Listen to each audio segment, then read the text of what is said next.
वहीं राम माधव ने कहा है कि घाटी में मासूमों को टारगेट कर डर का माहौल पैदा करने की कोशिश की जा रही है। उनसे बात की हमारे संवाददाता अशोक सिंघल ने।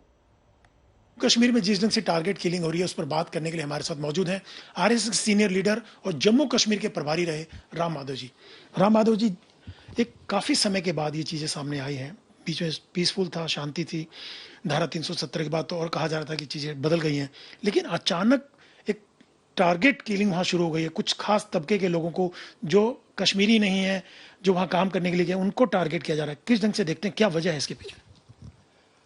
खैर, वैसे टारगेट किलिंग हमेशा रहा है, बट पहले टारगेट किलिंग का शिकार होते थे वहां के राजनेता, विशेषकर कुछ पार्टियों के, नेशनल पार्टीज के लीडर्स, बीजेपी, कांग्रेस, ऐसे लीडर्स का टारगेट किया जाता था और सेना और सैनिक बलों के ऊपर, आर्मी और पुलिस के ऊपर अटैक्स होते थे।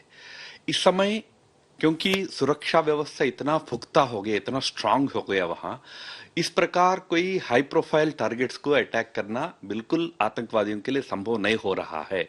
इसलिए एक नृशंस हत्याकांड पर उतर गए हैं, एक ब्रूटल किलिंग पर उतर गए हैं। इनोसेंट्स को मारना, कोई ठेले वालों को मार देना, कोई मजदूर को मार देना, इस प्रकार के घिनौने हत्याकांड पर ये लोग उतरे हैं।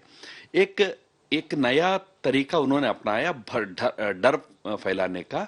इसका सिक्योरिटी फोर्सेस के लिए एक नया चैलेंज है, यानी एक टैक्टिक बदला है। टैक्टिक क्यों बदला है इसको भी हमको समझना है, इसलिए बदलना पड़ा। एक तो सुरक्षा व्यवस्था बहुत पक्का हो गया है कश्मीर में। दूसरी बात, वहां का सामान्य जन जो है वो आज आतंक के साथ नहीं है।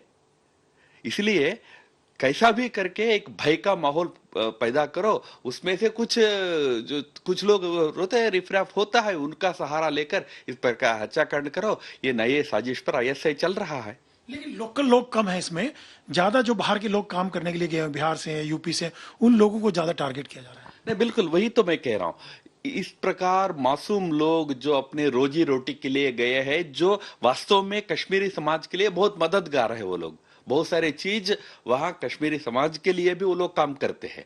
ऐसे लोगों को टारगेट करना एक तो एकदम कायरपन है, और दूसरा इसका उद्देश्य साफ है कि भय का माहौल पैदा करो, एक पलायन का एक माहौल पैदा करो, और उसमें से फिर से एक आतंक का माहौल फिर से बढ़ाने का कोशिश करो। ये कोशिश चल रहा है, पर मैं बिल्कुल मानता हूं कि ये कोशिश सफल नहीं होगा।